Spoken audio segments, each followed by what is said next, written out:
Puji nama Tuhan, Shalom. Mari sama-sama kita siapkan hati kita. Kita mau beribadah kepada Tuhan, menghadap kehadiratnya. Mari sama-sama kita berdoa. Bapa dalam kerajaan surga yang kami sembah di dalam nama Tuhan Yesus, kami sungguh bersyukur Tuhan, anugerah-Mu besar bagi setiap kami. Engkau melindungi kami, menyertai kami, dan terus langkah kaki kami Engkau jagai Tuhan. Seisi keluarga kami Tuhan Engkau pelihara hidupnya. Saat ini kami datang, kami membawa hati kami untuk datang menyembah-Mu Tuhan yang hidup. Terima kasih Tuhan Yesus. Biarlah kami menyembah-Mu dalam roh dan kebenaran. Memberkati ibadah ini, memberkati kami semua Tuhan. Biar setiap benih firman yang Engkau semaikan di dalam hati kami itu tumbuh subur Tuhan. Dan kami terus menjadi berkat bagi banyak orang untuk memuliakan nama-Mu. Terima kasih Bapa. Di dalam nama Tuhan Yesus kami berdoa dan mengucap syukur. Amin. Terima kasih Yesus.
Yang kami puja, kami sembah. Terima kasih Tuhan.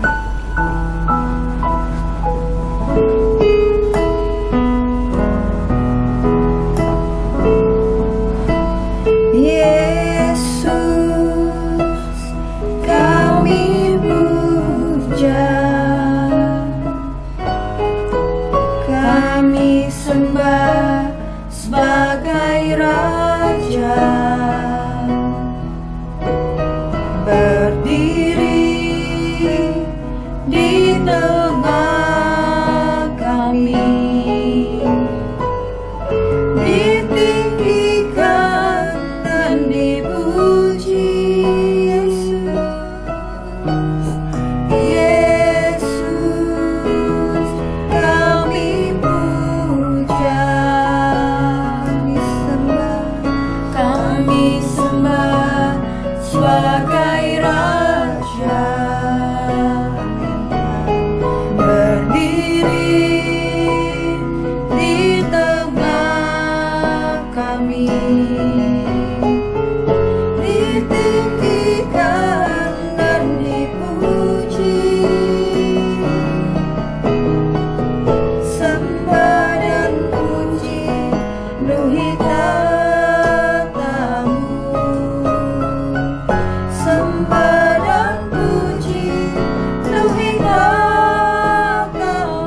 penuhi tatamu. Sembah dan puji, sembah dan puji, penuhi tatamu. Kami sembah dan puji, penuhi tatamu. Yesus Tuhan adalah Raja. Yesus Tuhan adalah Raja. Yesus Tuhan adalah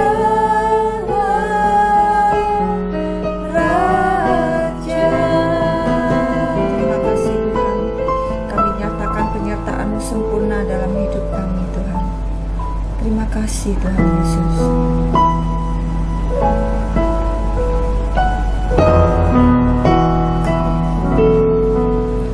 Penyertaan-Mu sempurna, oh Tuhan. Ajaib perbuatan tangan-Mu dan perlindungan-Mu. Kau sertai aku, Kau pimpin jalan hidup.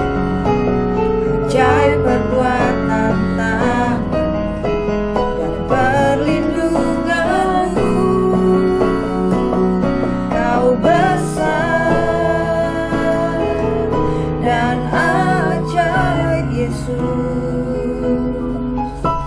Hidupku diselamatkan, jiwaku dipulihkan-Mu.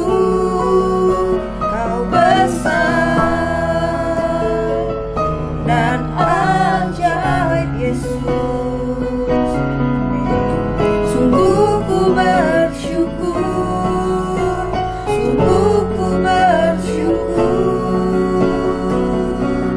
Yesusku. Terima kasih Tuhan Yesus.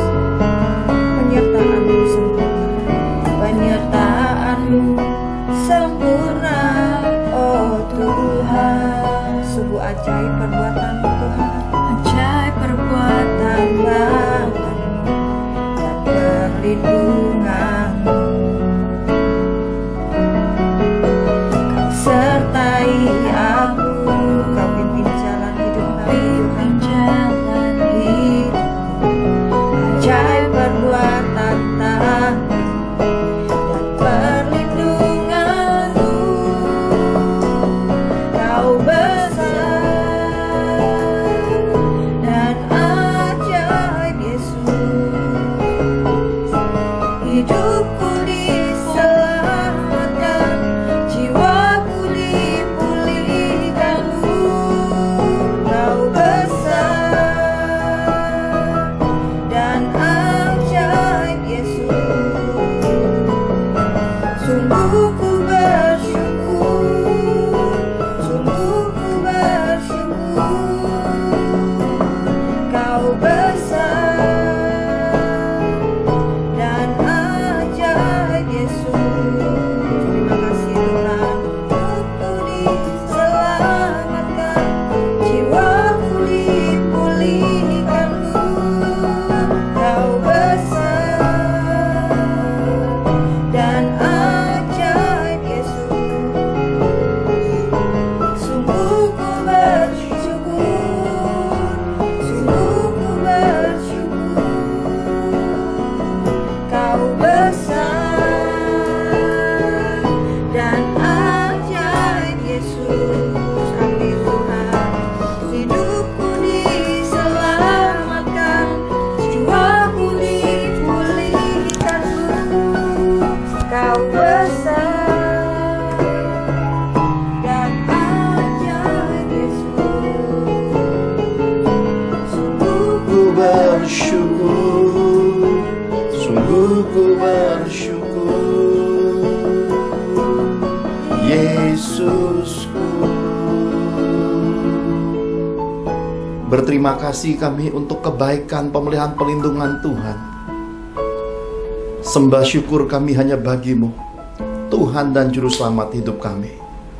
Tuhan yang mati menebus hidup kami, Tuhan yang bangkit bawa harapan dan kemenangan, dan janjinya untuk kembali. Dia terangkat ke sorga, Dia janji untuk menjemput kami semua.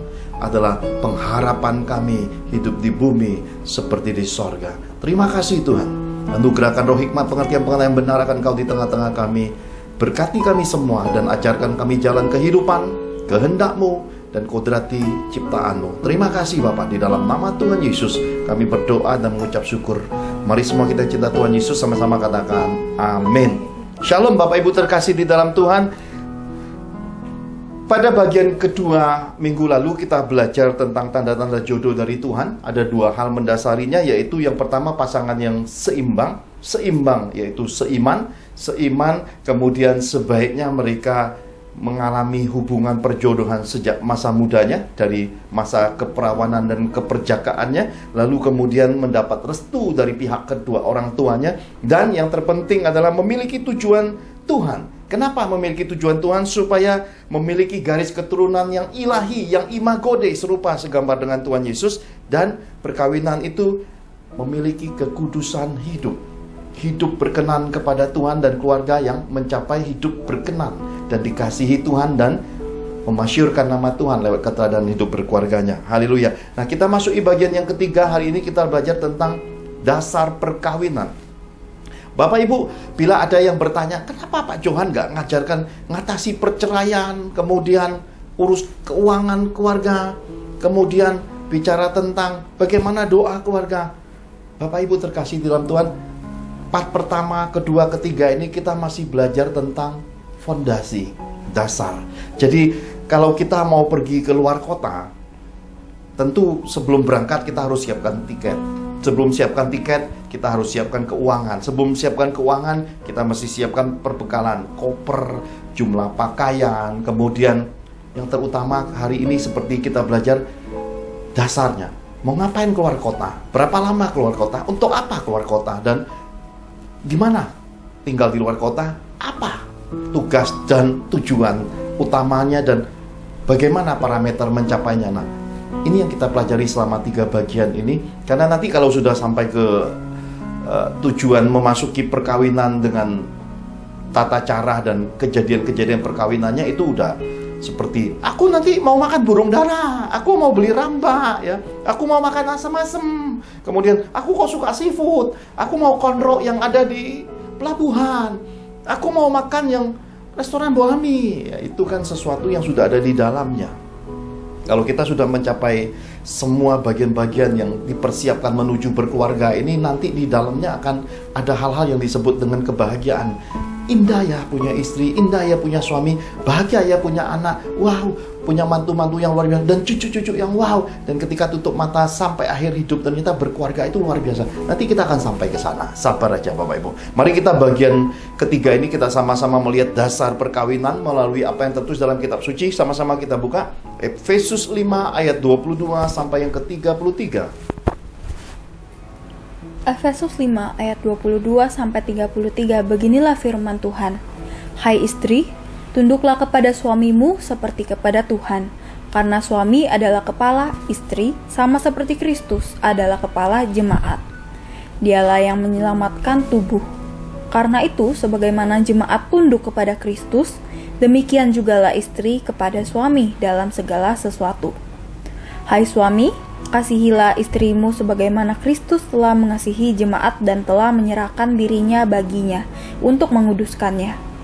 Sesudah ia menyucikannya dengan memandikannya dengan air dan firman, supaya dengan demikian ia menempatkan jemaat di hadapan dirinya dengan cemerlang, tanpa cacat atau kerut atau yang serupa itu, tetapi supaya jemaat kudus dan tidak bercela. Demikian juga suami harus mengasihi istrinya sama seperti tubuhnya sendiri. Siapa yang mengasihi istrinya, mengasihi dirinya sendiri. Sebab tidak pernah orang membenci tubuhnya sendiri, tetapi mengasuhnya dan merawatinya, sama seperti Kristus terhadap jemaat, karena kita adalah anggota tubuhnya. Sebab itu laki-laki akan meninggalkan ayahnya dan ibunya dan bersatu dengan istrinya, sehingga keduanya itu menjadi satu daging. Rahasia ini besar, tetapi yang aku maksudkan ialah hubungan Kristus dan jemaat. Pun juga bagi kamu masing-masing berlaku. Kasihilah istrimu seperti dirimu sendiri, dan istri hendaklah menghormati suaminya. Amin. Amin. Bapak Ibu terkasih dalam Tuhan, kalau kita mau menyimpulkan, surat Paulus kepada jemaat Efesus ini merupakan surat profetik berkeluarga. Mengapa saya berkata surat profetik berkeluarga? Nanti kita lihat uraiannya. Yang pertama dipesankan, istri tunduk dan menghormati suami. Ini kan profetik, saudara. Karena kejadian masa lalu sampai hari ini kalau kita pelajari, ini masih kerap kali terjadi yang menimbulkan pertengkaran, perselisihan di dalam hubungan suami istri. Kenapa? Banyak istri tidak mau tunduk. Kalau udah nggak mau tunduk, ya berebut ambil keputusan. Dan ini celaka 12, baru hubungan suami istri saja belum ada penundukan diri seorang istri, turun lagi punya anak, ngatur anak, berantem lagi. Jadi atas hubungan suami istrinya ndak akur karena ndak ada penundukan diri, istri ndak hormat suami, punya anak, wah double portion keributannya, berantemnya tambah banyak. Sampai kita bisa menemukan pada generasi now, ada banyak anak-anak muda kehilangan figur orang tua, bingung melihat figur orang tua. Oleh karena apa? Karena dasar berkeluarga ini tidak kokoh di dalam kehidupan banyak orang beriman di akhir zaman. Kenapa? Karena ketika seorang papa berkata ke kiri, ya mamanya berkata ke kanan. Makanya ke kiri, ke kanan, lebih baik nari. Enak lihatnya. Kenapa? Karena seirama itu harus ada di dalam kehidupan berkeluarga. Karena kalau langsung bersamaan kiri kanan, ya, anak bingung mau kemana. Makanya generasi now ini banyak sekali anak-anak muda yang bingung. Makanya akhirnya dalam kebingungan itulah banyak harga kita bayar. Kenapa? Kita ingin anak-anak kita berprestasi, tapi sebelum mereka menuju ke medan peperangan, medan perlombaan, medan pacuan, ajang yang namanya semua skill diadu, mereka sudah kalah duluan. Kenapa? Karena nggak ada didasari kehidupan figur papa mamanya. Mereka sudah minder duluan. Kenapa? Karena sudah kehilangan kepercayaan diri sejak awal. Oleh karena apa? Kehidupan orang tuanya tidak ada figur yang diturunkan ke mereka. Karena bayangkan, kanan kiri, ya bingung. Coba prajurit aja, ada 2 komandan. Siap gerak sama-sama. Sekali yang satu bilang hormat, yang satu bilang balik kiri. Ya, bingung. Ini yang terjadi. Jadi Bapak Ibu terkasih dalam Tuhan, ketika engkau datang konseling kepada hamba-hamba Tuhan, kau datang konseling kepada Pak Johan untuk memulihkan, untuk menguraikan kekusutan anak-anakmu, sebenarnya kuncinya ada di kedua orang tua lebih dulu. Kenapa? Karena kalau dasar pertama istri tidak tunduk dan tidak menghormati suami, ini sudah pasti anak-anaknya bermasalah. Itu pasti kejadian. Kenapa? Karena langkah kalau anak-anak bisa keluar dalam keadaan orang tua yang bermasalah, tapi anak-anaknya bisa keluar dari persoalan itu pasti anak-anak langka. Kenapa? Karena anak-anak yang dididik dari alam bisa seperti itu, tapi generasi now tidak bisa. Makanya ketika orang tua ambisi mau anaknya prestasi, jadi murid terbaik, jadi mahasiswa terbaik, mereka berharga akhirnya anak-anaknya diles. Jadi anak-anak now dari pagi, siang, sore kerjanya hanya belajar untuk ambisi. Dan ketika mencapai ambisi itu, anak-anak akhirnya stres, ya.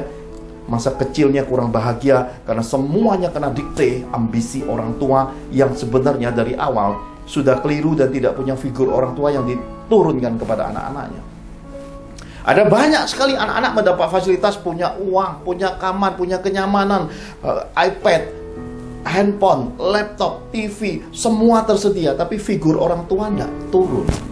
Dan tetap ini tidak bisa mengobati sesuatu yang kodrati, Bapak. Saya pernah dikirim Tuhan untuk tamasya ketika saya kerja, dapat tiket gratis ke negeri tirai bambu. Bukankah ada pernyataan belajar sampai ke negeri Cina? Belajar apa? Saya belajar melihat kehidupan raja-raja di Cina.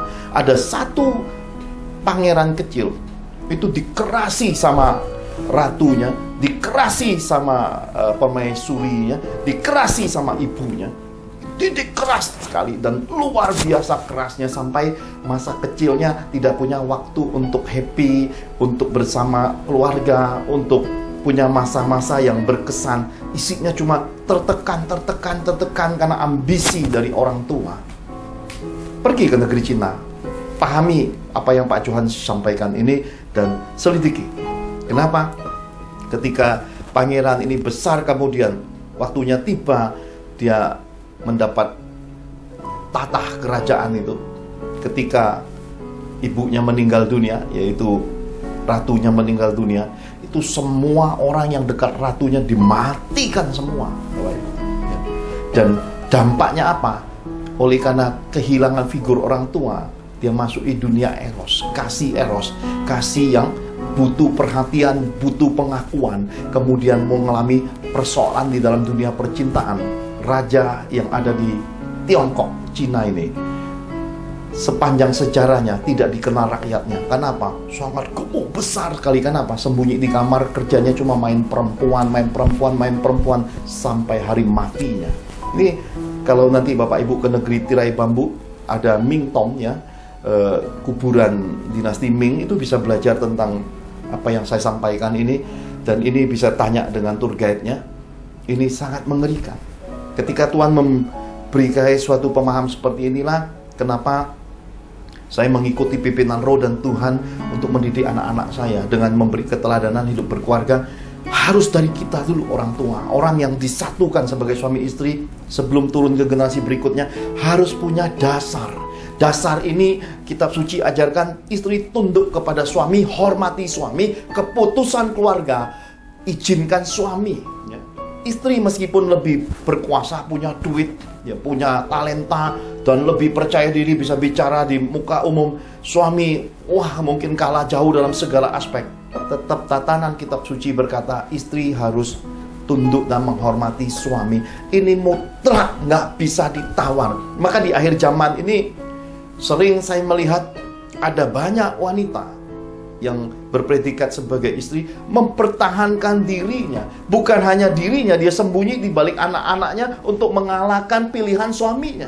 Jadi kalau berantem sama suaminya, dirinya ya terasa tidak kuat atau kalah di dalam argumen, kemudian di dalam perbedaan pendapat, dia libatkan anak-anaknya untuk mengalahkan suaminya. Ini keadaan akhir zaman. Maka semua berkat Tuhan tertahan. Semua hal baik tidak masuk pada tempatnya, tidak masuk di dalam keluarganya. Saya melihat semua ini, Bapak Ibu. Ini hal yang memilukan, karena sering kali ketika Tuhan ingin melepaskan ikatan-ikatan keluarga ini. Sebagai contoh, satu kesaksian kecil sederhana. Ada satu keluarga menitipkan pesan ke saya dan berkata, Pak Johan, tolong kami sedang kepepet, didera hutang, tuntutan dari bunga bank sangat besar, kami ingin menjual aset kami. Lalu saya datang, saya periksa, lalu menguraikan persoalan dari anaknya. Sesudah itu kemudian mengurapi berkat aset mereka. Lalu Tuhan pesan ke saya, nah, akan datang pembelinya, tetapi sebelum pembelinya datang, ingatkan keluarga ini, karena mereka punya peliharaan, supaya peliharaannya dipindahkan sementara waktu. Ya, saya ulangi, peliharaannya dipindahkan sementara waktu. Ya, Bapak Ibu terkasih di dalam Tuhan, kalau roh sudah menguraikan seperti ini, ada pesan profetik. Dan saya bagian hamba Tuhan yang melayani, ya, bukan hamba Tuhan yang ngontrol, mendikte, bukan. Saya hanya menyampaikan suara Tuhan. Selebihnya Bapak Ibu harus mandiri mengelola kepercayaan suara Tuhan itu dan melakukan kehendak Tuhan itu dengan segenap hati, karena yang perlu tuh Bapak Ibu, bukan Pak Johan yang perlu atau orang lain yang perlu. Bapak Ibu yang minta Tuhan dan mendengar suara Tuhan lewat abdi-abdi Tuhan, Bapak Ibu yang harus mengimplementasikan suara Tuhan, janji Tuhan itu jadi buah, jadi mukjizat, jadi kehidupan yang nyata. Maka datanglah banyak pembeli, Bapak Ibu. Saya mendengar, sejak didoakan itu banyak pembeli. Tapi, nah ini ada tapi, nggak ada yang deal. Nggak ada yang deal. Kemudian mereka telepon bercerita ke Bu Angel. Lalu saya datang pergi periksa lagi, dan ketika saya datang, loh, kok ada hambatan, ada suatu penghalang. Dan ketika saya buka suatu area, ketika mereka ajak berkeliling di tempat aset itu, ketika pintu dibuka itu aromanya, Bapak Ibu, Saya tidak bisa bayangkan seperti apa sih rasanya. Bapak Ibu bayangkan, ini jam makan siang ya, sedikit mengalah untuk firman bisa kita pahami. Ketika Bapak Ibu buka pintu, ada AC-nya, lalu keluar aroma kencing, kotoran, binatang. Apa rasanya? Nah, ini harus lepaskan dulu ikatan hobimu, supaya engkau bisa paham ketika Tuhan berpijak pada suatu area dan ingin engkau ada di situ, kau harus netral lebih dulu, membebaskan dirimu seakan-akan gak punya ya, karena ini waktunya akhir zaman, keadaan hidup gak tambah baik, kita harus belajar bijaksana ya. Push gitu, ternyata itu penghalang. Dan ketika saya sampaikan ini harus dipindahkan seperti yang Tuhan pesankan, yang mereka marah, dan marah dalam keadaan keluarga mungkin tengkar. Kemudian mulai ada satu pernyataan keluarga Bu Angel, ini saya sayang seperti anak saya sendiri. Bu Angel kebayang gak kalau Richie suruh pindah? Wah, waktu Bu Angel sampaikan ke saya melihat suatu keadaan yang disebut ikatan. Nah, ini figur, inilah penundukan diri, inilah sesuatu yang tidak sesuai tatanan Tuhan. Roh Kudus didukakan. Ini parah kalau Roh Kudus didukakan. Kita kehilangan kemurahan Tuhan. Kalau kita kehilangan kemurahan Tuhan karena Roh Kudus kita dukakan, berarti ya kita akan masuki terus lumpur kesusahan hidup itu, dan mungkin akan menenggelamkan keluarga kita, Bapak Ibu. Dan oleh karena seperti itu, saya sampaikan, mereka tidak mau mengerti. Bahkan ada keluarganya yang sangat perhatian dan mengasihi mereka, yang mereferensikan pelayanan ini, sudah memberi pinjaman uang cukup besar. Dan dia sempat juga, keluarganya ini telepon Bu Angel dan dalam nada protes ya, bukan protesin Bu Angel, protesin kehidupan. Saya bingung ya, kenapa saya sudah kasih uang begitu banyak, kenapa enggak untuk diri sendiri, malah kenapa peliharaannya dikasih makan ya? Makannya apa? Ayam kampung, ati ayam kampung. Sekali makan berapa waktu itu biayanya? Ratusan ribu, 300-an ribu. Jadi ketika kita kehilangan pola, pattern dasar dan tatanan Tuhan, mulai dari suami istri yang istri tidak punya penundukan diri, tidak menghormati suami, itu persoalan akan membuka jurang ikatan lebar terhadap hal-hal duniawi yang akan menjadi rantai penghalang, yang akan menjadi belenggu yang membuat batasan hidup kita, yang akan menjadi portal membuat kita tidak bisa nyebrang, masuki mukjizat Tuhan, masuki kemurahan Tuhan, masuki jawaban doa. Dan di kemudian hari kami mendengar kesaksian, semula aset mereka akan cair kira-kira 25 miliar. Akhirnya hanya cair, mereka terpaksa buang hanya senilai setengahnya. Dan terakhir kabarnya juga hancur, gak punya aset lagi, bahkan uang habis, rumah habis, apapun habis. Lalu Pak Johan bagaimana? Saya sekali lagi katakan, saya abdi Tuhan ya. Pilihannya tetap ada pada Anda. Saya mewartakan kebenaran Tuhan dan bisa memberikan bukti buahnya. Tetapi kalau Bapak Ibu terkasih dalam Tuhan tidak mau menggenapi apa yang Tuhan nyatakan, ya sudah, pilihannya ada padamu. Apa yang kamu tabur itu kamu tuai. Apa yang kamu pilih itu menentukan keputusan Tuhan di hidupmu. Pak Johan tidak ikut andil. Pak Johan cuma menjadi katalisatornya ya, penopang iman, menjadi garam pemberi rasanya. Selebihnya urusan Bapak Ibu sama Tuhan langsung. Tetapi Pak Johan bisa menyingkapkan hati Tuhan, bisa memberitahukan hal-hal tersembunyi dari Tuhan. Istilahnya ini semacam petunjuknya ya. Makanya kami ini disebut pelihat, karena bisa melihat apa yang Tuhan kehendaki. Tuhan tidak memerintahkan untuk menjual peliharaannya atau membuang, memindahkan sementara waktu. Kok hal kecil begini saja kita, anak-anak Tuhan yang sudah kepayahan, kehancuran, kemiskinan, kurang makan, kurang uang, sudah terikat hutang, kok nggak mau ngalah ya. Makanya generasi akhir zaman ini, kitab suci sudah nubuatkan keadaan bertambah susah, manusia tidak menghargai, lebih mencintai dirinya sendiri. Ini sudah dipesankan secara profetik. Yang pertama ini terjadi sampai hari ini. Yang kedua, dikatakan suami mengasihi istrinya sama seperti tubuhnya sendiri ya. Ini kan luar biasa. Mengapa saya berkata surat Paulus kepada jemaat Efesus ini adalah surat profetik keluarga? Karena mengandung pesan yang tersembunyi, ada pesan Tuhan yang belum terbuka, masih tersirat, yang belum diuraikan dan belum dibagi secara terbuka bagi murid-murid. Hanya murid-murid yang bisa dengar terbuka. Dan seperti Bapak Ibu dengar hari ini, Bapak Ibu akan memahami mengapa suami harus mengasihi istrinya sama seperti tubuhnya. Kenapa?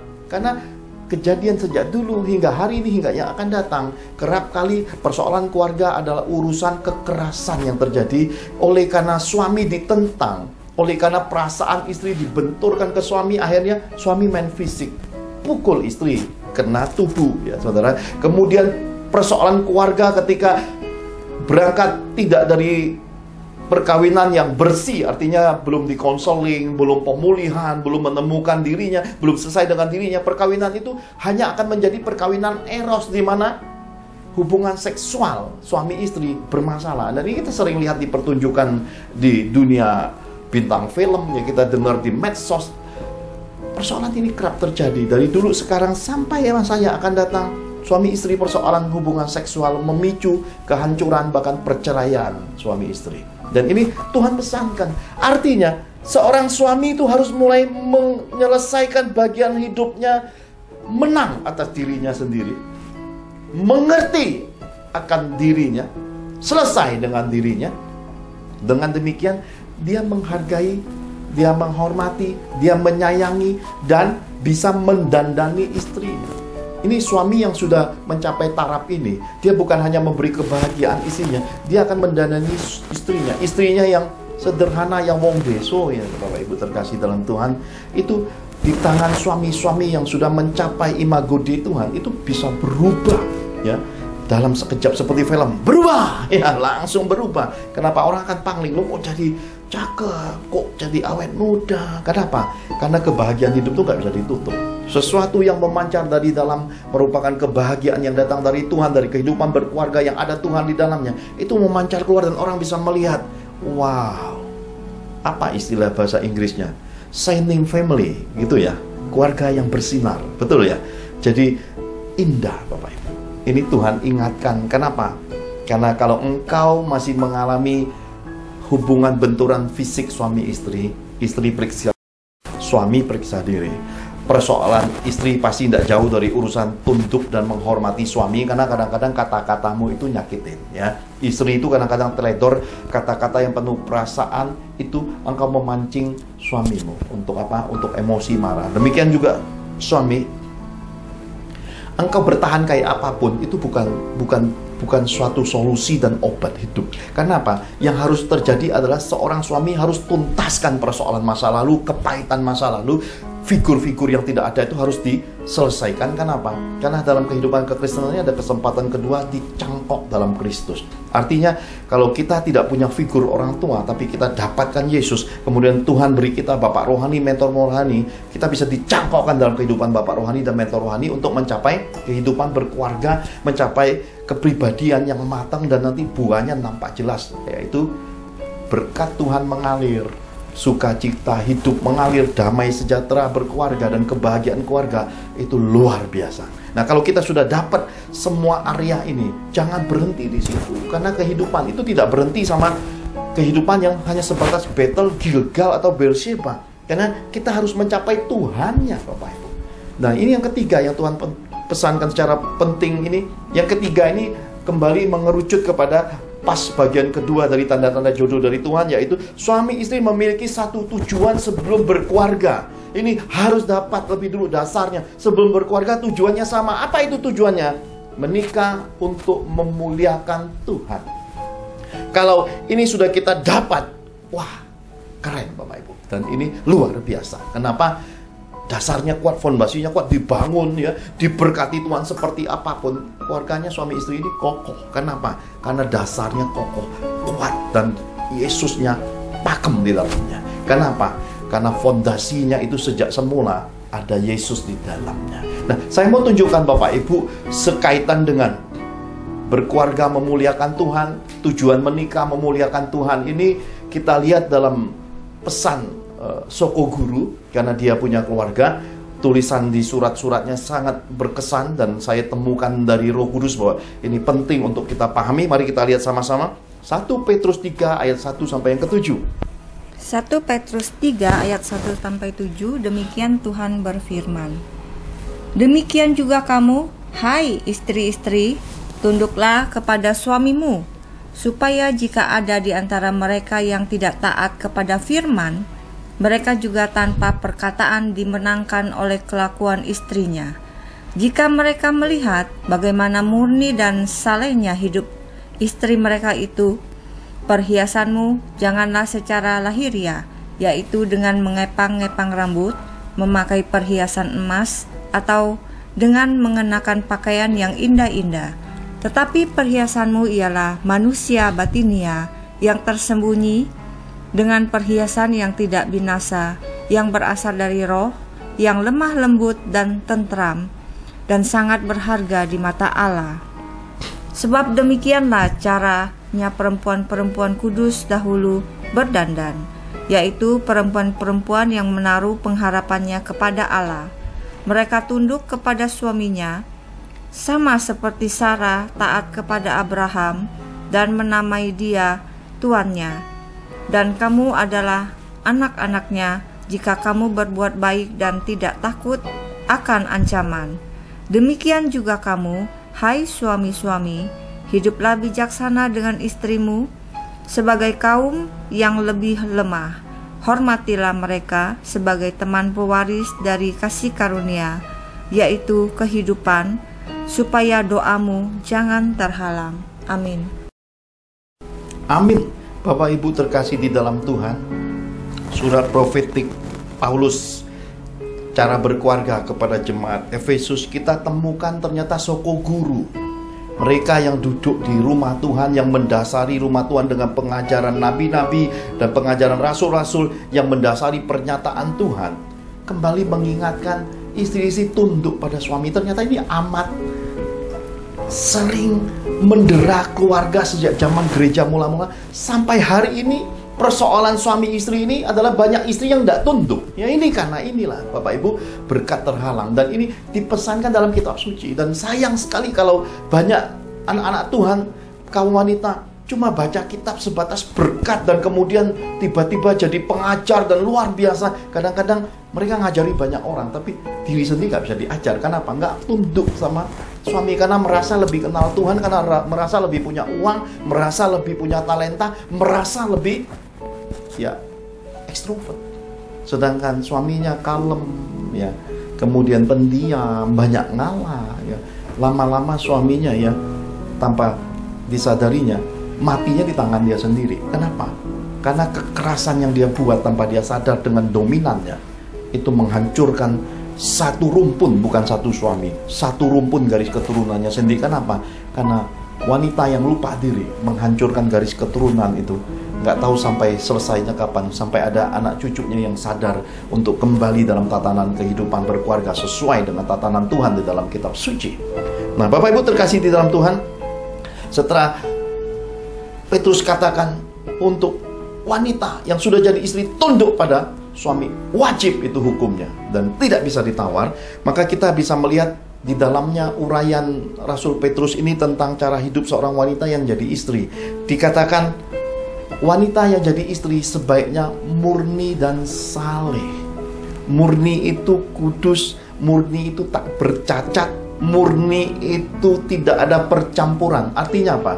Dia berlaku adil kepada mertua, berlaku adil kepada orang tua, kepada saudara, kepada ipar. Terutama dia tidak berlaku jahat kepada suaminya sendiri, ya Bapak Ibu.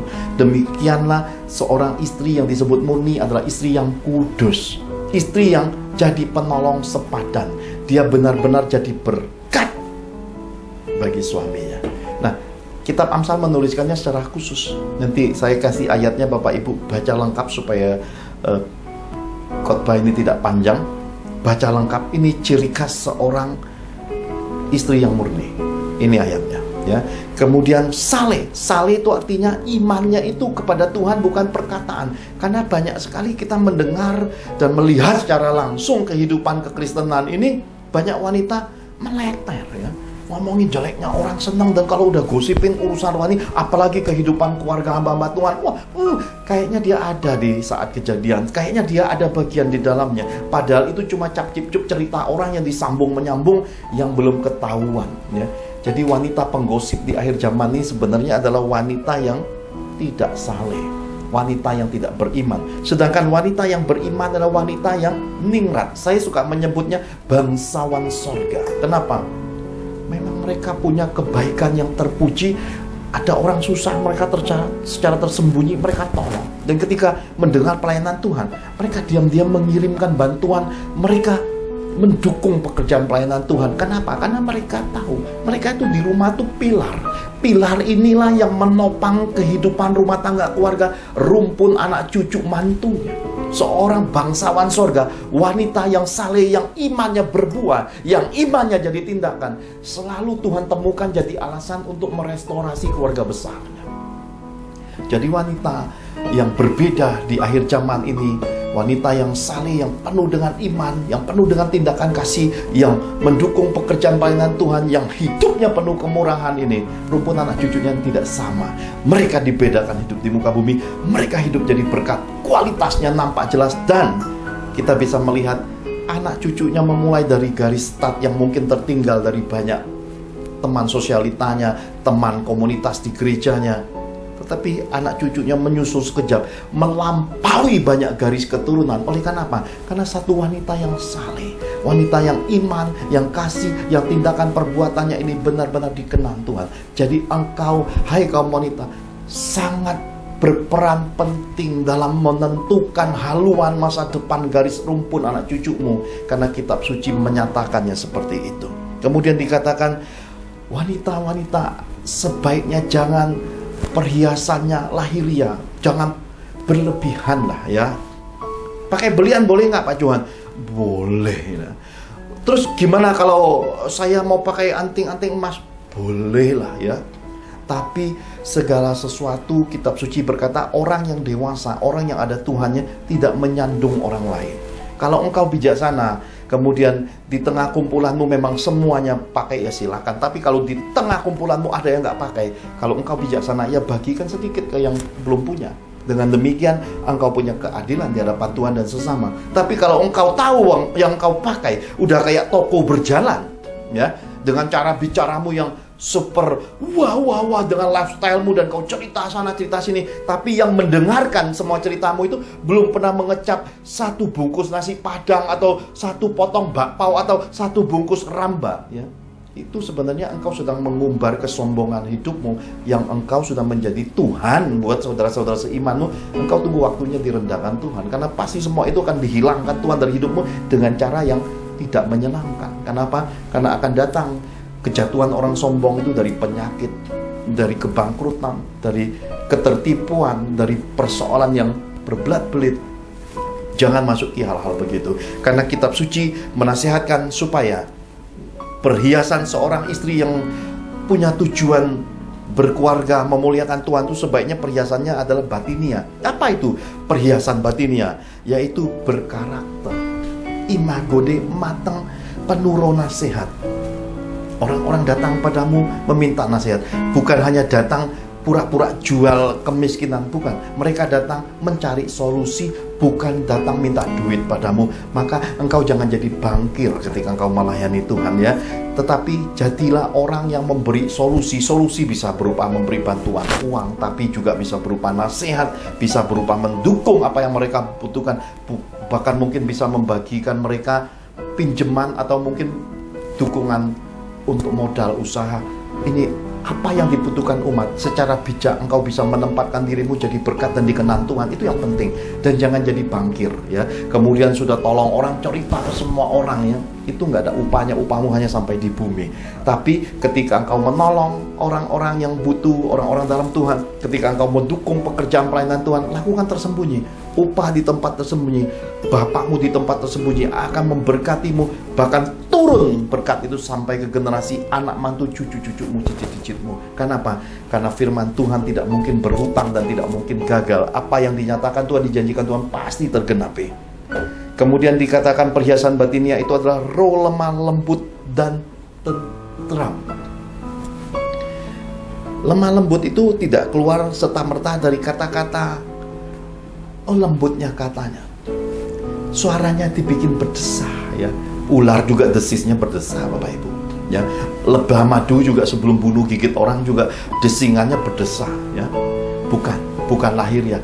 Roh lemah lembut maksudnya adalah sesuatu yang dari dalam diri orang itu penuh kesabaran, ya, kesabaran yang luar biasa, teruji, berkualitas, memuliakan Tuhan, dan jadi saluran berkat bagi orang lain untuk menemukan jawaban, untuk diimpartasikan imago Dei, yaitu rupa gambar Tuhan Yesus, karakter. Orang lain bisa melihat, loh, kok sabar dia, kok aku belum sabar. Orang lain melihat kesabarannya, orang lain terimpartasi belajar sabar.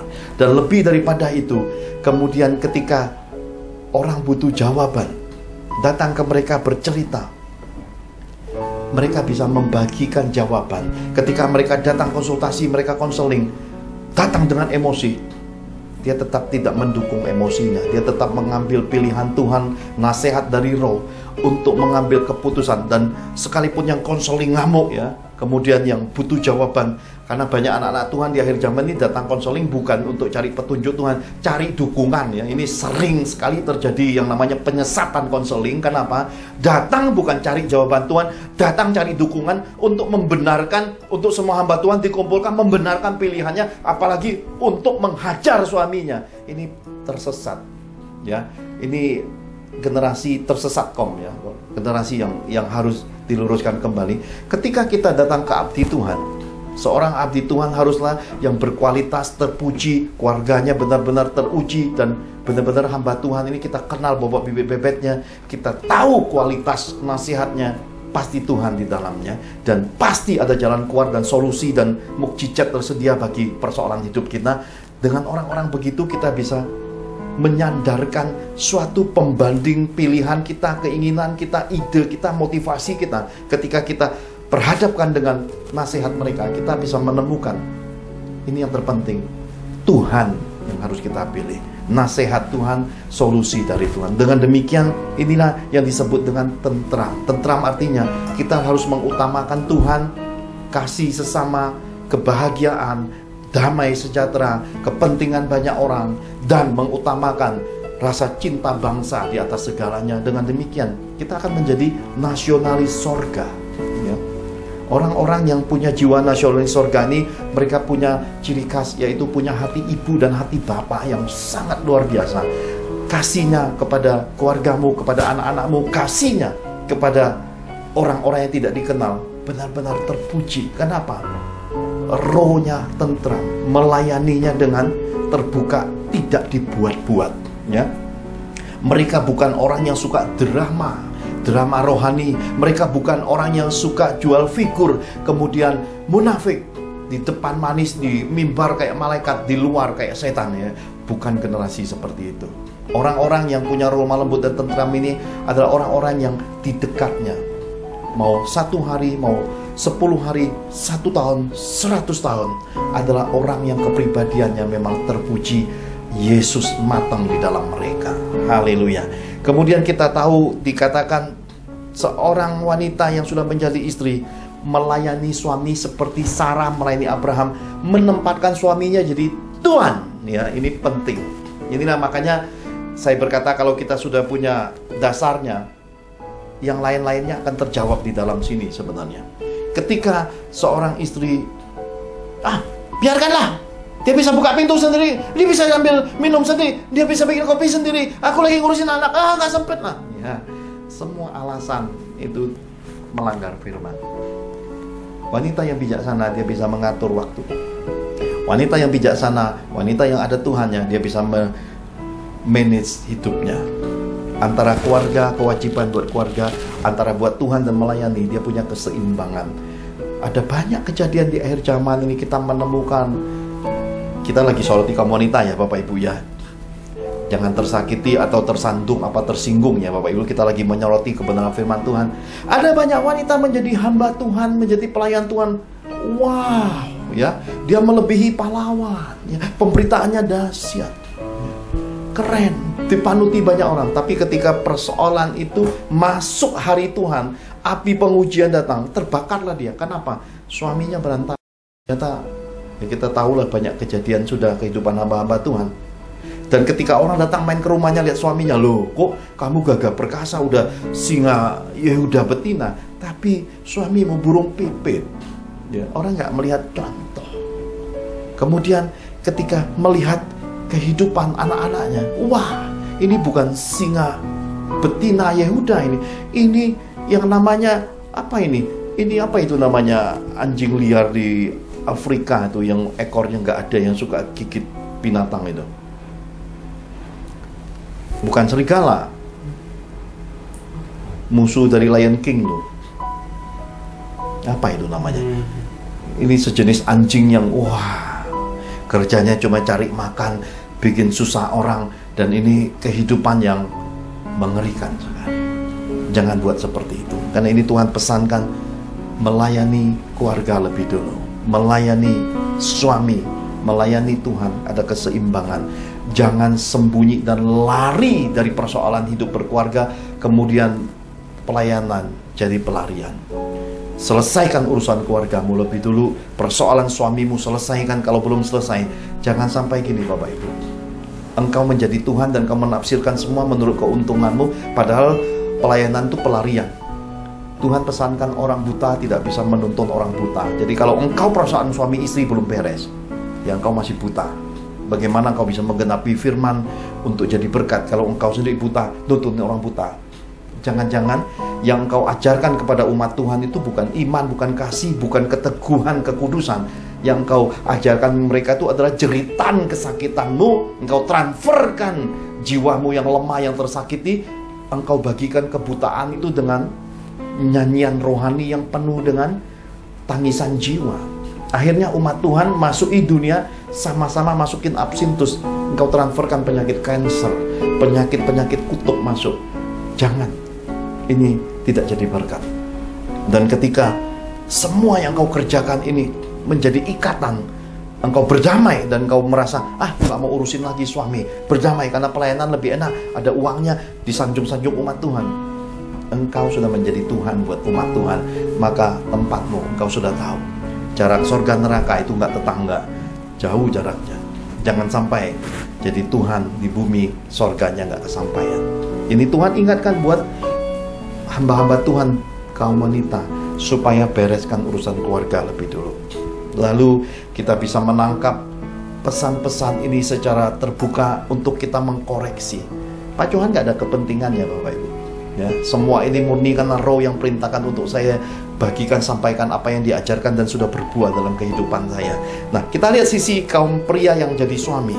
Kitab suci berkata, hidup bijaksana dengan istri. Nah, ini bijaksana. Penting sekali para pria muda khususnya melihat calon istrinya itu siapa, calon mertuanya itu siapa, supaya nanti jangan sampai ini bukan dapat penolong sepadan, malah dapatnya tukang todong yang sepadan ya. Isinya didorong-dorong, nggak dapat ya, dijerumuskan. Jangan sampai engkau baik-baik dari keluarga baik-baik malah dapat istri yang sebenarnya nggak jadi berkat. Akhir hidupmu mengerikan di balik perkawinan, akhirnya engkau menderita ya.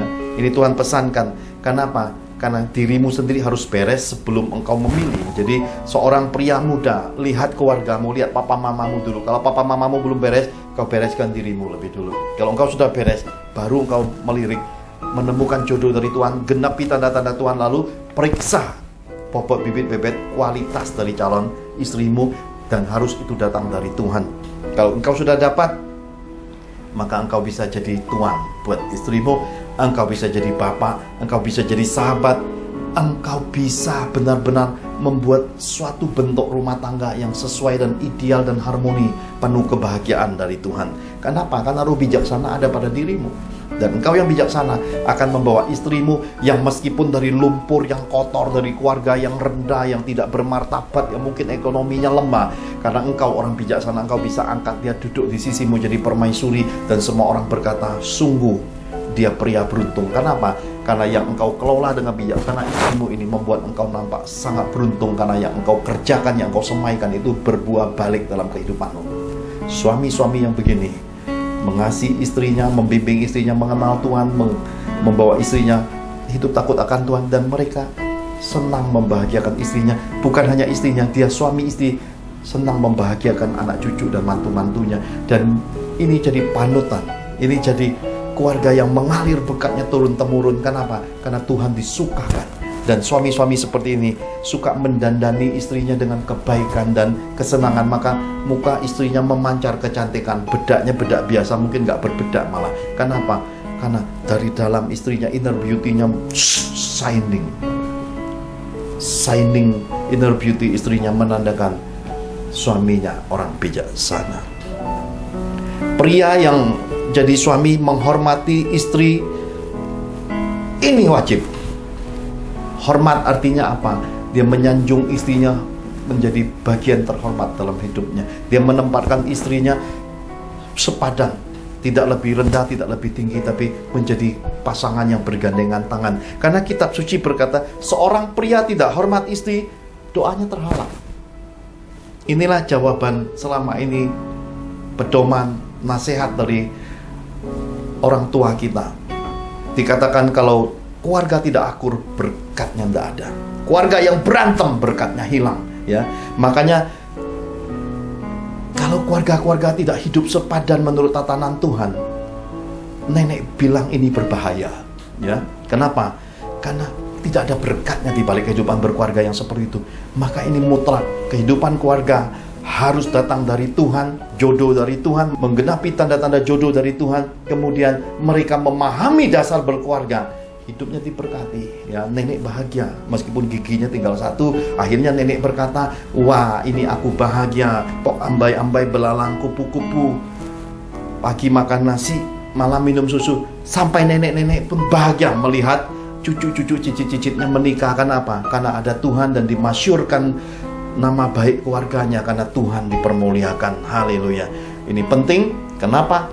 Berkatmu terhalang, seorang pria tidak akan pernah bisa mendapat terobosan berkat, kehidupan ekonomi yang mengalami terobosan, kelimpahan keuangan. Kenapa? Kalau hubungan suami istrinya belum beres. Ya, selama suami masih mengalami kesusahan hati, istri tidak mau tunduk satu dengan yang lain, suami istri tidak saling menghormati, anak-anak berantakan, Tuhan tidak akan mempercayakan berkat di dalam hidupmu. Maka kehidupan berkeluargamu, sekali lagi, nenek bilang itu berbahaya, ya. Karena itu menjadi pesan buat kita semua. Pulihkan keluarga, restorasi keluarga, dan cari mentor-mentor yang keluarganya terpuji, teruji, berkualitas, dan Tuhan ada di dalam hidup mereka. Yang kau kenal bobot bibit-bibitnya, cepat datang dan pulihkan keluargamu. Jangan lama-lama, makin lama persoalan kemiskinan, kesusahan, penderitaan, tidak menggenapi janji Tuhan, semua kesusahan belalang-belalang mengitari seluruh area hidupmu dengan kutuk.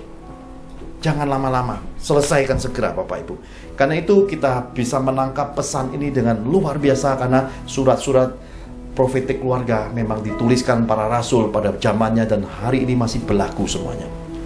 Bapak Ibu mungkin berkata, Pastor Johan, kenapa banyak menyoroti tentang kaum wanita? Gimana kaum pria? Baik Bapak Ibu, supaya mengalami keadilan, karena surat-surat ini yang nulisin adalah rasul-rasul pria, saya soroti kaum pria sebagai penutup. 1 Timotius 3 ayat 1 sampai yang ke-7.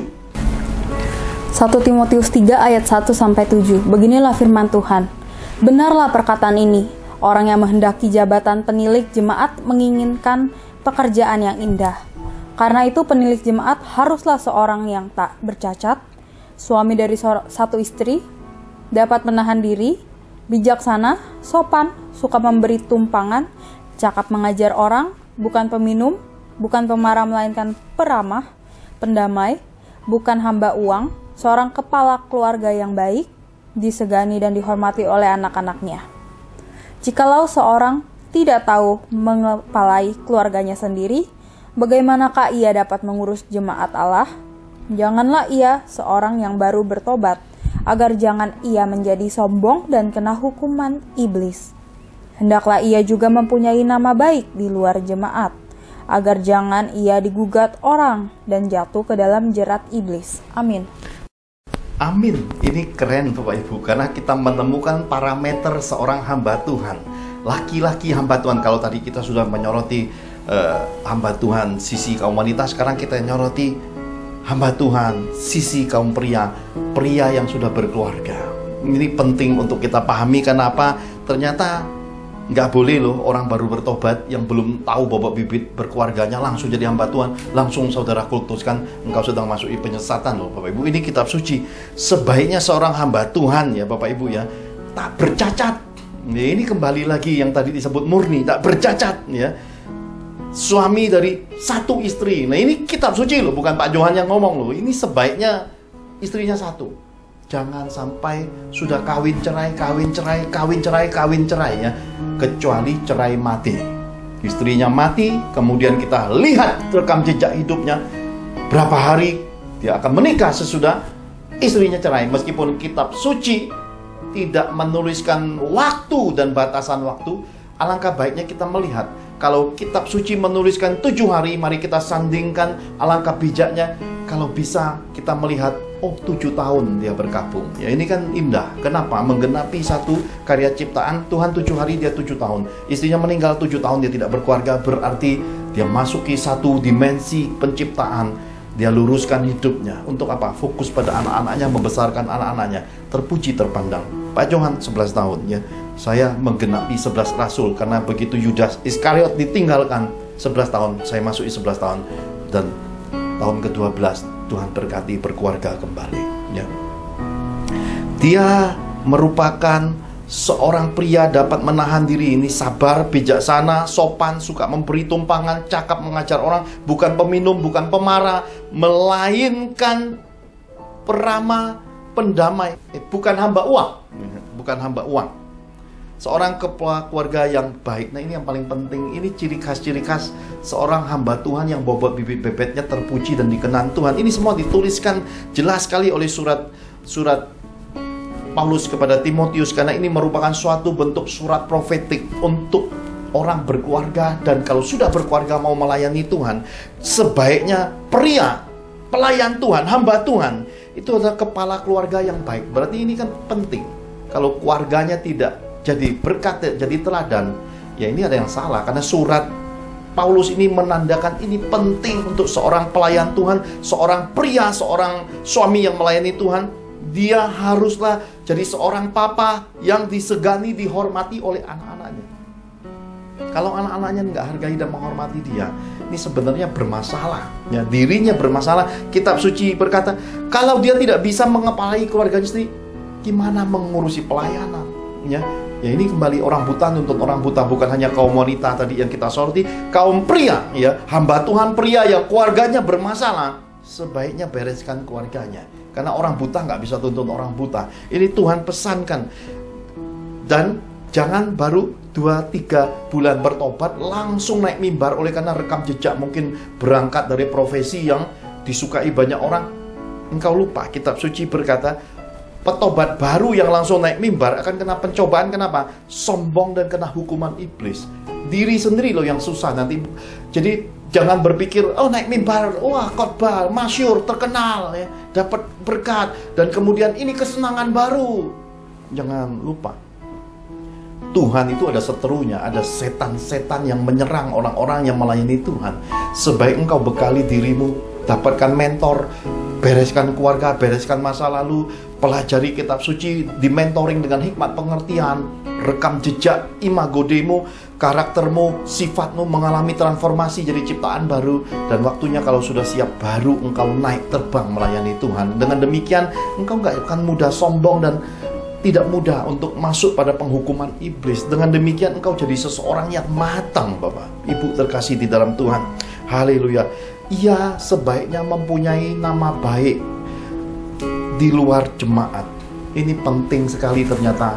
Hamba Tuhan itu ternyata kriterianya nggak mudah. Disoroti kepribadiannya, berkeluarganya, istrinya, sampai anak-anaknya, bahkan hubungannya dengan masyarakat disoroti ya.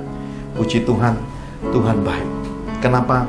Dengan apa yang Tuhan anugerahkan dalam hidup saya lebih dari 25 tahun ini, 11 tahun hidup sebagai single parent, menolong Bu Angel dan Richie, dan kemudian akhirnya disandingkan Tuhan jadi keluarga dalam hidup saya. Dan kemudian sebelum saya menikah, Tuhan juga memberi kepercayaan masyarakat untuk saya jadi ketua RW. Dan Saya berdoa dalam anugerah Tuhan yang besar, rekam jejak yang indah, yang luar biasa ini turun-temurun bagi anak-anak saya, dan bisa turun-temurun jadi berkat bagi umat Tuhan. Dengan demikian, apa yang kita pelajari tentang dasar berkeluarga ini bisa jadi berkat yang kokoh, kuat, dan luar biasa dalam kehidupan. Nah, Bapak Ibu terkasih di dalam Tuhan, kita sambung lagi sesi berikutnya di minggu depan. Kita akhiri ibadah kita. Pastor William Sarat akan tutup dengan doa untuk kita menerima berkat-berkat Bapa Surgawi. Mari kita angkat dua tangan kita di hadapan Tuhan. Bapak Ibu terkasih dalam Tuhan Yesus, pada bagian ketiga pelajaran keluarga, hari ini kita mempelajari tentang dasar perkawinan. Firman Tuhan menyatakan kepada kita bahwa seorang istri harus tunduk dan menghormati suaminya, dan seorang suami harus mengasihi istrinya sama seperti ia mengasihi tubuhnya sendiri. Yang terpenting dan mencakup semua aspek kehidupan keluarga, yaitu suami dan istri memiliki satu tujuan hidup, yaitu menikah untuk memuliakan Tuhan. Bapak Ibu terkasih dalam Tuhan, mari kita tutup ibadah kita dengan doa sehati dan sepakat untuk menerima berkat-berkat Bapa Surgawi.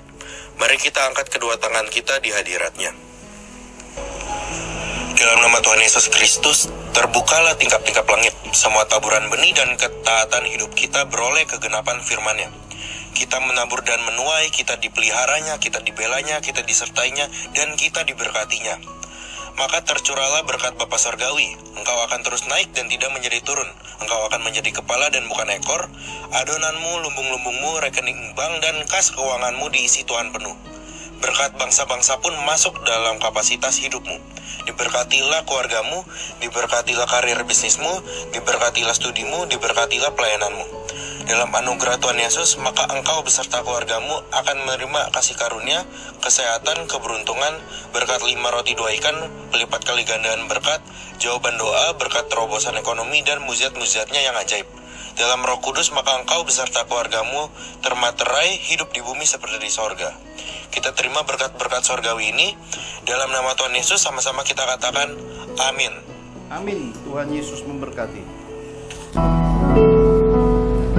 Penyertaan-Mu sempurna, oh Tuhan.